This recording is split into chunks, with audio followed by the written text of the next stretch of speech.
Hello, and welcome back to Tucson, Arizona. I'm Randy. How's it going, everybody?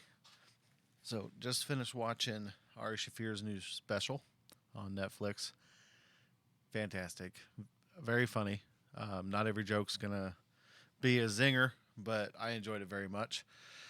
If you like good comedy and if you like pushing the envelope a little bit farther and you're not into the modern day safe way of speaking, you'll really dig it. It was a nice, refreshing way to look back at what comedy should be. Comedy should push boundaries. It should push up against all social norms, and it should push you out of your comfort zone. So, as I've said, I'm a conservative. Ari Shafir's not, and he definitely says things that I wouldn't agree with, but they're still funny. They're jokes, people. Like, get out there and check it out. If you're not into like any kind of, we'll say, raunch at all, then it's not for you anyway. But if you like freedom of speech in its truest form, you need to go check it out. You may not like all of it, you may not love all of it, and that's kind of his point in the show. And I thought it was very well done. I particularly liked the end credits where he wrote notes about each person that had something to do with it. He wrote really nice message about the producer, about the editors, about the sound design guys, the camera guys. Like that was really cool seeing that on the outro.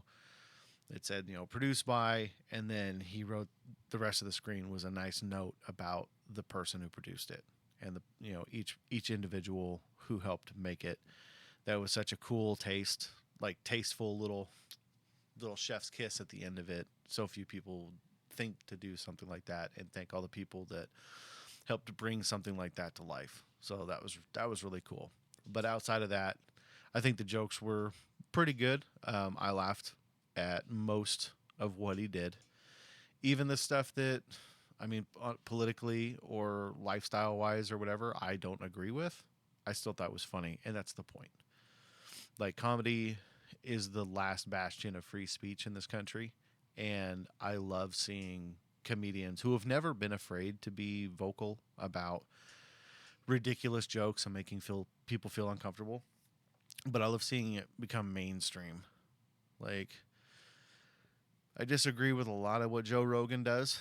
I've never thought he was. I don't think he's an amazing comedian. I think he's a very talented human, and I think he's very driven. And I'm happy for his success.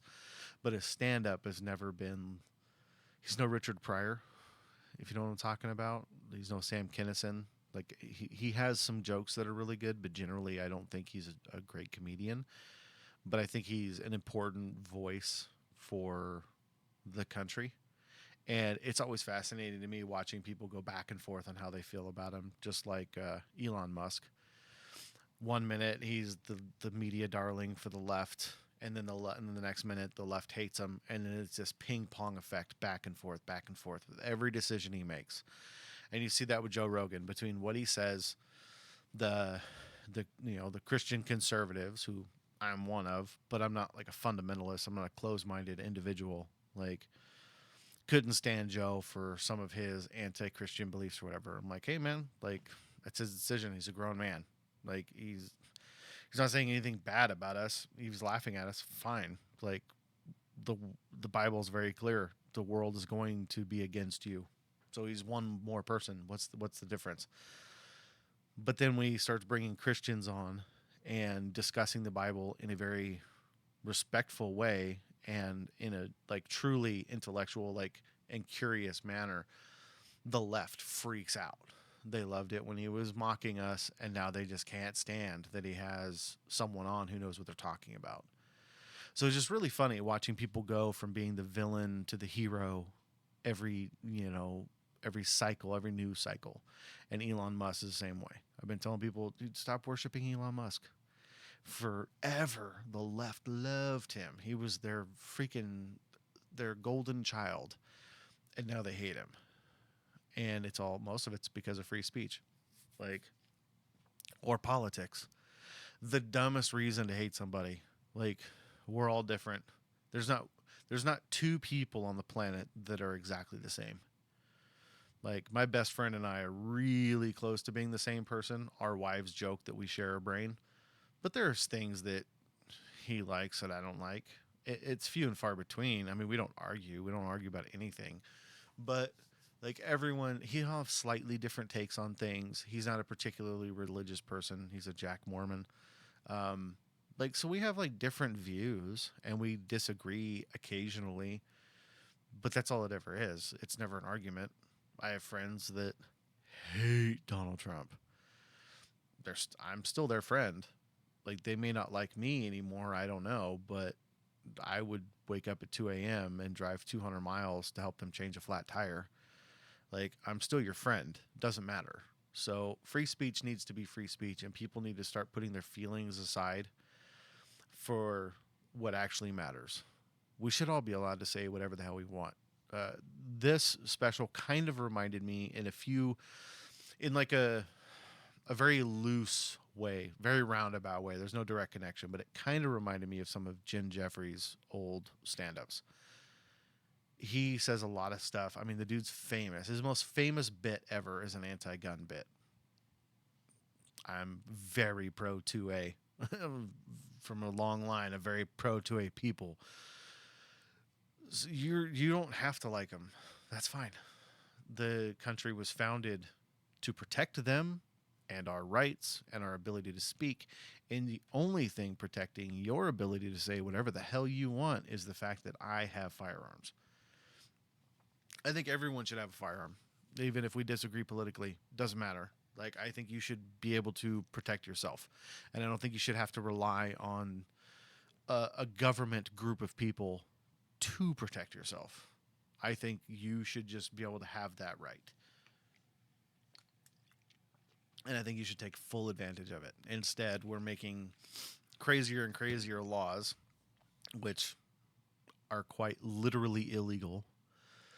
But hey, whatever. You don't like them? Don't have them. They're not for you. Like, okay, fine. But why is it that we're removing rights of half a group of people because another half doesn't like it? Oh, no one should have a gun, but except for the police. But the same people who think that only the police should have guns hate the police. So we're in this really weird, vicious cycle of nonsense. And the only thing right now in this country stopping that are comedians.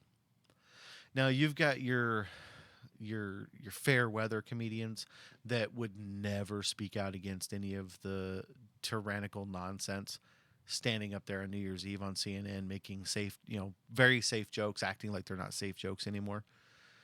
The jab was all bullshit, and we know that now. Masks have never done any good. In fact, they cause a lot of harm. Like, there's a lot of things that were factually accurate back when we were trying to say it, and voices were being stifled, which is why I didn't start a YouTube channel until after that stuff was over, because now I can kind of start to speak more freely with less hampering from the big media, big social media pages that I plan on putting this stuff on. Fortunately, I'm also posting to Rumble, and they shouldn't have any problem with what I'm saying. But Jim Jeffries, very famous for anti-gun because he's an Australian, and he has this whole big 15-minute bit, which I think is hilarious. Obviously, I don't agree with him politically. I would still see that dude live if he came to Arizona. Like, I would buy a ticket and go watch him because I think he's funny.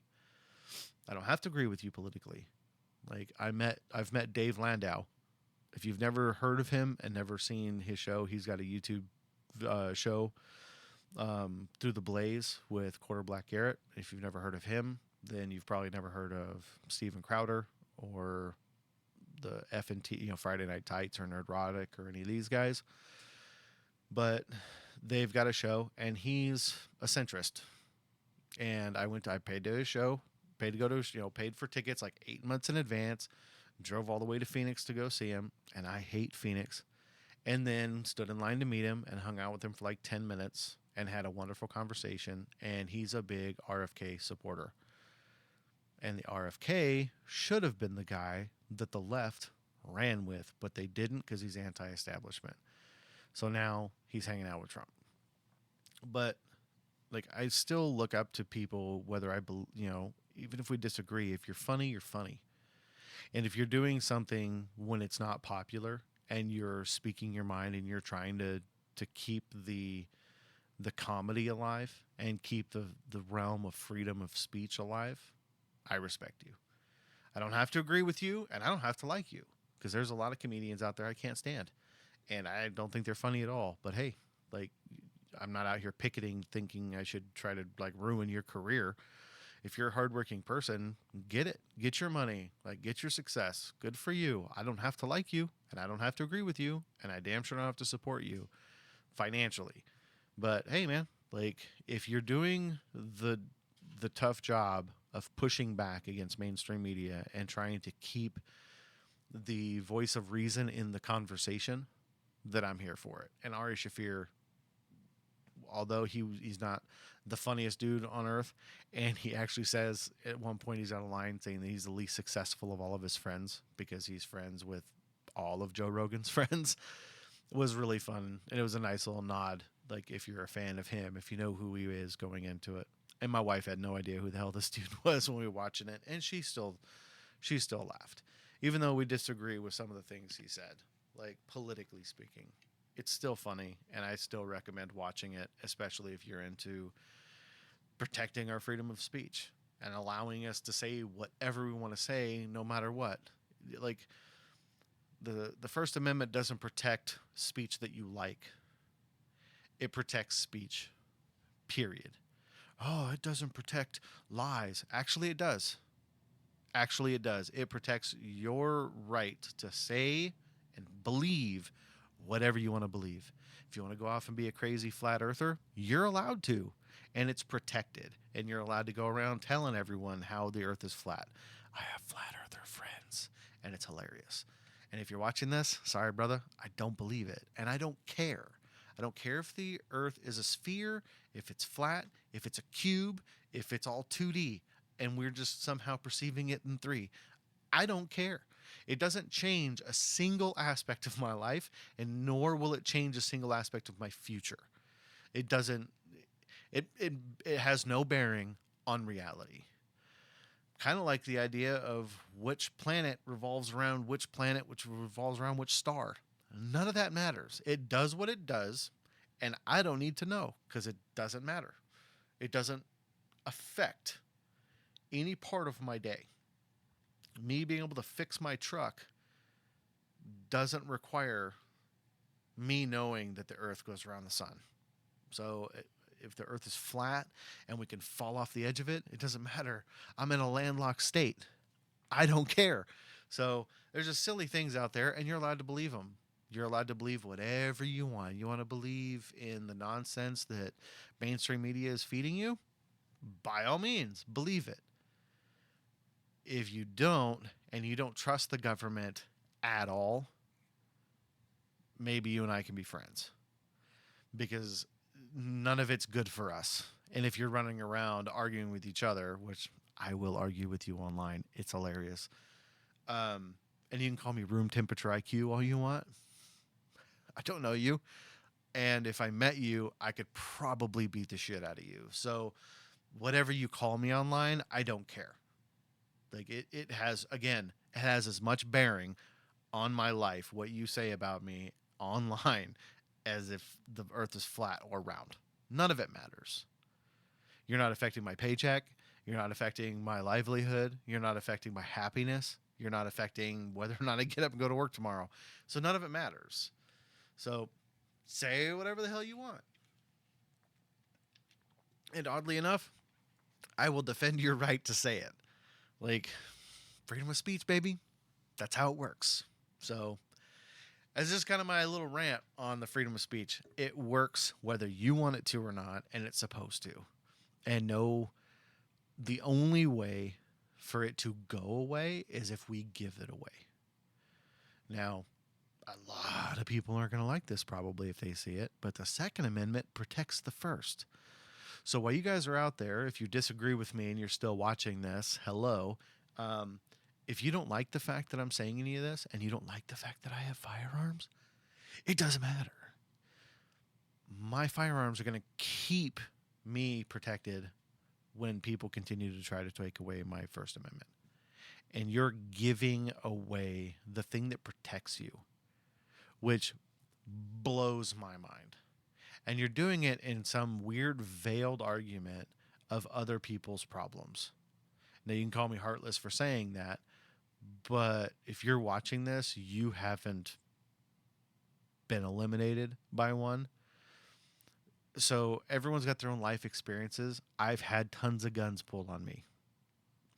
Facts. Makes me want to carry my own that much more because it's the great equalizer. So while you guys are out there tearing down statues through all of 2020, you should have been reading up on your rights. You also should have been reading up on the law, because at some point there's going to be a reckoning, and there's going to be you're not going to be remembered well in history books.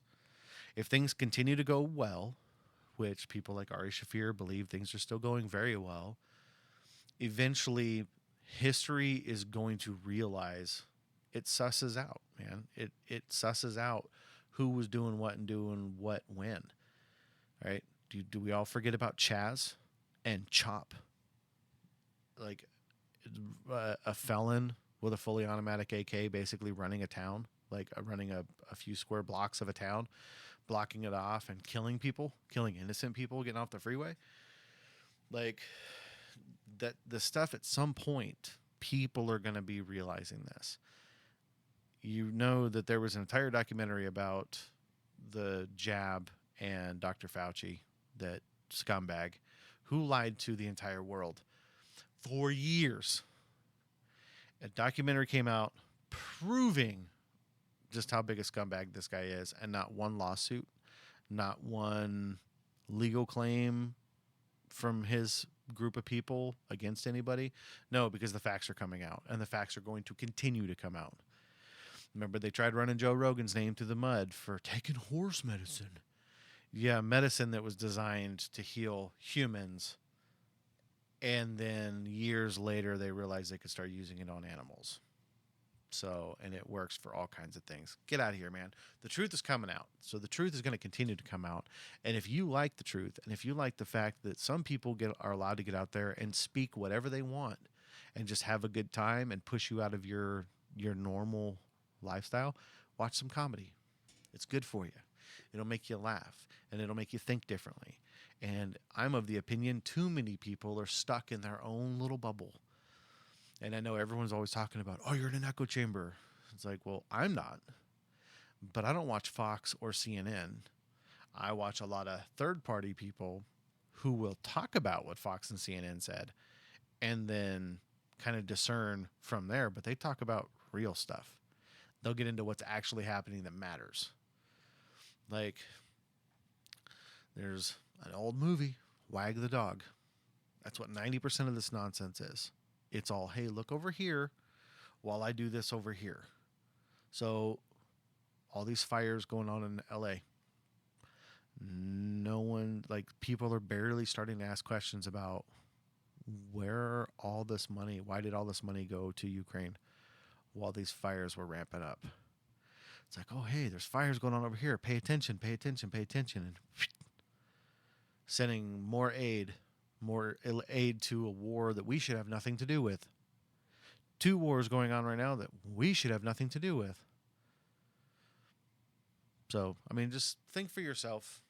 I'm just ranting out loud because why not? It's my right to do so.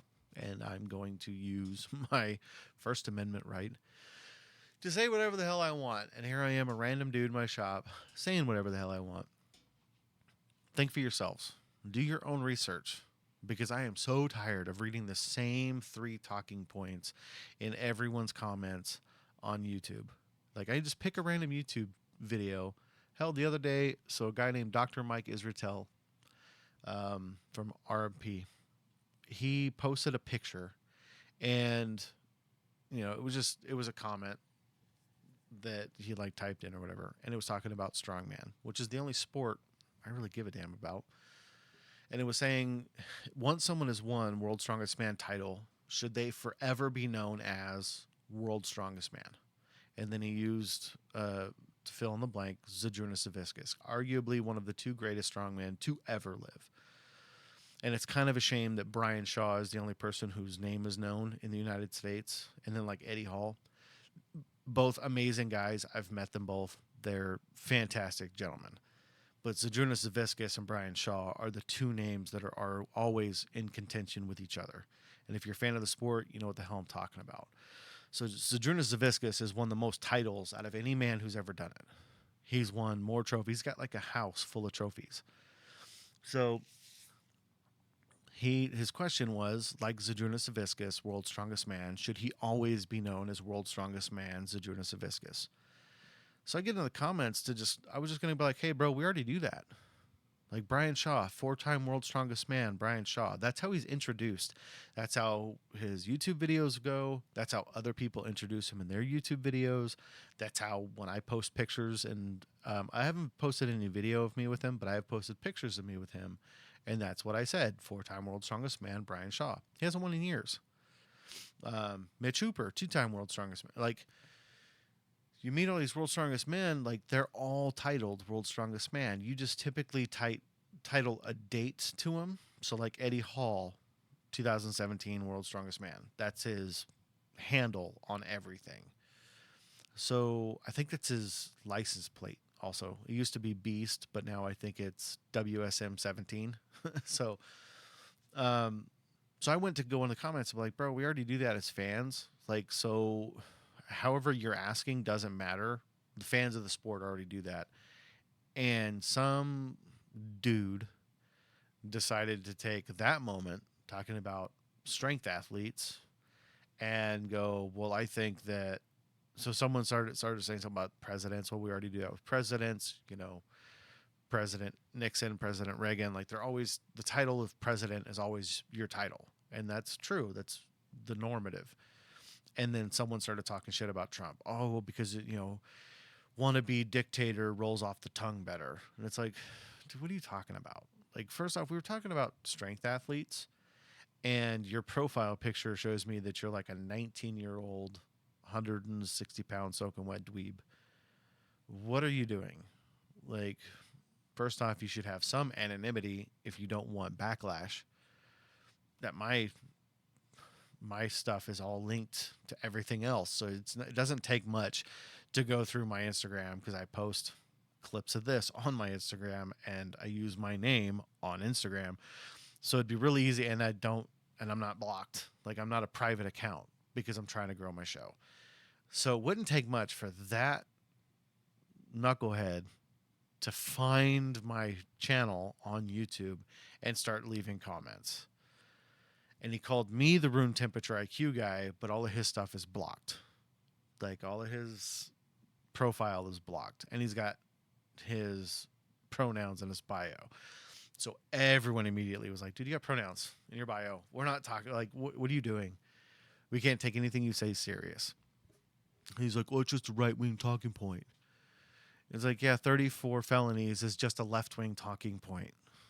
Like, not one of you guys can name one felony. So I asked him to name one felony, and he comes back with this weird list of stuff. The hush money, plus 33 account, more things. And then in Georgia, he's got this felony.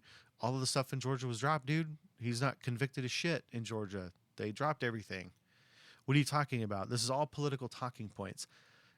I know a lot of felons. I'm related to a lot of felons. I've committed felonies. You don't get caught and convicted. I'm also married to a freaking 24-year paralegal. I know the law. I'm also raised by cops. I know the law. If you get caught and convicted by a court for felonies, you're getting a punishment.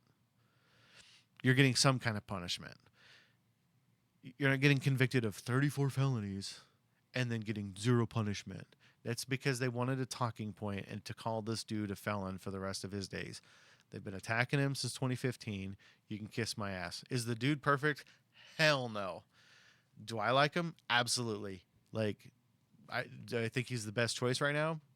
Absolutely. And I can't wait to vote for Vance in 4 years.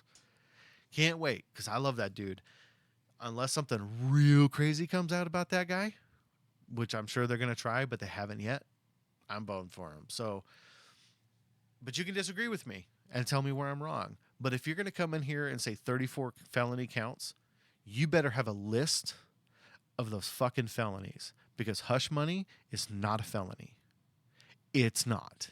You can look up the statutes in New York. This has already been proven. It's not a felony. And they say it was a misdemeanor that was tied to other infractions that they trumped up to felonies because they were in support of some other thing. What are the felonies? What are the felonies? Because if those were legitimate felonies, he would be in handcuffs, sitting in prison. And they're like, oh, well, no, they can't because he was the president-elect. If the president-elect was caught doing some actual stuff, he would be in prison. The funny thing is, though, is every time someone talks about this, not one person ever talks about, I don't know, the emails or the private servers that Hillary Clinton had. I don't know. Maybe that's more than a felony and it's actually fucking treason. I don't know. Maybe Obama and all his treasonous acts of murdering American civilians overseas with drone strikes. We're not going to talk about any of this. We've never once had a perfect president, and we're never going to. Corruption is everywhere. Like, dirtiness is everywhere. Dishonesty is everywhere. It's part of the political game, man. It's the name of the game is nasty. Politics are freaking gross, and no one's hands are clean. Like, and then they're talking about oh, he's never released his tax. He's never released his taxes. Who cares, man? Tell me you have no idea how LLCs or business license or tax law works without telling me. Because 95% of what you do throughout the year could be a tax write-off if you had an LLC. I'm just telling you, I'm surrounded by business owners. I'm a business owner. There's an awful lot of ways to write off things for your taxes and save yourself a ton of money. But I'm room temperature IQ. So just telling you, man, do your own research on literally everything. Don't just take what I have to say. Don't take my word for it. You know, Reading Rainbow, they were telling you this stuff as kids. If you're my age, you're from my generation. The Reading Rainbow, man, LeVar Burton. Don't take my word for it. Do your own research. Get out there and find it out for yourself, whatever it is. Don't just listen to one or two voices, because that is the echo chamber that everyone talks about. Get out there and figure it out on your own. And maybe don't be so damn afraid of words. Like, everyone's getting so, like, I've just been watching it for years and it just pisses me off. And I'm kind of an aggressive person by nature, so it really just gets under my skin when I hear someone say, and just start acting triggered. What'd you just say? You can't say that. Trump.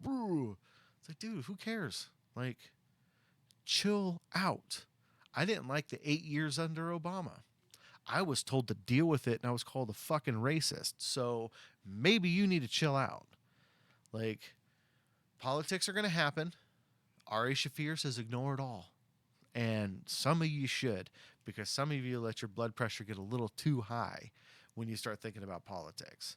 And if you hate me because of who I voted for, you have the problem, not me. Because I have a lot of friends that voted for Obama and voted for Hillary. And you know what? They're still my friends. Like, who you voted for is your business. Like, you chose to tell me, so now I know, but whatever. And I can have a conversation with you about it, but I'm not going to argue with you, because us arguing isn't going to do anything for the rest of the country. So you can argue with each other online, which is hilarious to do, and I will continue to do it, mostly because I'm bored and it's hilarious. So if I'm sitting in my truck having a sandwich for lunch and I see some ridiculous comment, I'm probably going to respond to you. So look out for it. But if you can't see past the bullshit and you drop a friend or you drop a family member, you're the asshole. Just know that. Like, I got a lot of friends and family members, can't stand Trump. Guess what? I still go see them whenever I get a chance to. I don't care, because it is your problem, not mine. And the moment you decide you don't want to talk to me because who I voted for, all right, fine, man. Like, call me if you need something. I'll still be here, man. You get stuck in the mud, you get a flat tire, whatever, call me. I'll help you out. But just remember, I'm going to remember who you really are because your true colors are showing. Like, I'm a Christian conservative. I got gay friends all over town. Like, I don't care. It's your life. Go live it. Like, we don't have to be the same person. It's the beauty of human nature. You're a different human, completely different person, completely different background, completely different history, and I can find that fascinating.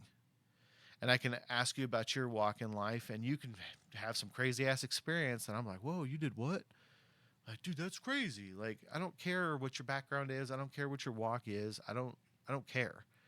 I've chosen how I'm going to live my life, and I've severed no ties based on how you live your life.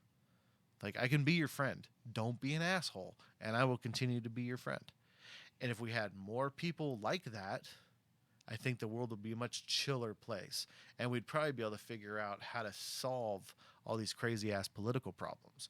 And there'd be one less shooting in the world, I guarantee it. The problem is people get so wrapped up in their own feelings and their own thoughts and their own beliefs that everyone just gets pissed at each other. Everyone just chill the hell out, man. Just take a step back. Let some of that shit go. I did warn everyone that I'm a flawed man, right? So, yeah, I'm a Christian, not a saint. So don't get in my comments talking, oh, you cussed. Yeah, and nowhere in the Bible does it say don't cuss. This is, not to blaspheme, and it says to try to keep a civil tongue. It also says you're going to fail. So, yeah, everyone needs to chill out, man. And it's old hat hearing people freak out about ridiculous crap. Step back, put on some comedy, try to expand your mind, and try to have a laugh. You know what? Just chill.